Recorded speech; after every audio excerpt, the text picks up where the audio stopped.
Il semble se confirmer que l'objet de la perquisition du FBI était bien la récupération des documents appartenant aux archives nationales américaines et emportés illégalement par Donald Trump, comme vous l'avez évoqué. C'est une affaire à tiroir puisque ces documents sont réclamés concrètement depuis le départ de Donald Trump de la Maison-Blanche et avaient déjà fait l'objet d'une intervention en février dernier. Je dis bien il semble puisque ni Donald Trump ni les enquêteurs du FBI ne se sont clairement exprimés sur le sujet, mais concrètement, la détention de documents secret défense, voire leur recel, est un crime fédéral pour lequel même un ancien président peut être poursuivi. C'est donc un événement qu'il faut prendre absolument au sérieux, et d'ailleurs l'opposition républicaine ne s'y trompe pas, puisque les supporters de Donald Trump sont vent debout et absolument tous mobilisés pour dénoncer ce qu'ils jugent être une cabale, vous l'avez dit, un acharnement judiciaire qui, pour la première fois dans l'histoire des États-Unis, vaut à un ancien président d'être perquisitionné, comme le serait d'ailleurs un justiciable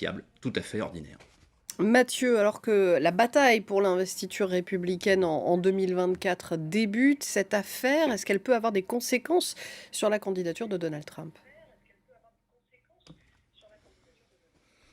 Oui, on l'a dit, rien que pour la détention illégale de documents officiels, et même si ces documents ne sont pas classifiés, la loi prévoit une peine de prison pouvant aller jusqu'à 3 ans. Mais si, comme on l'a évoqué, ces documents sont classifiés, or parmi les documents qui ont disparu de la Maison-Blanche, il y a des documents secret défense, un haut niveau de classification, alors dans cette perspective, la peine peut être beaucoup plus lourde. Et donc,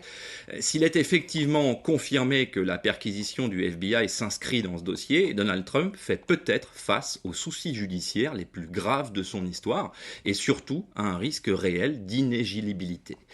Vous avez bien compris que nous sommes dans un scénario d'hypothèses pour le moment, mais c'est bel et bien ces hypothèses qui sont avancées par les observateurs ici à Washington, qui soulignent d'ailleurs qu'une chute de Donald Trump, une hypothétique chute de Donald Trump, ne ferait pas que les affaires des démocrates, mais également au sein du camp républicain, chez par exemple Ron DeSantis, pourtant soutien de Donald Trump, mais candidat à peine voilé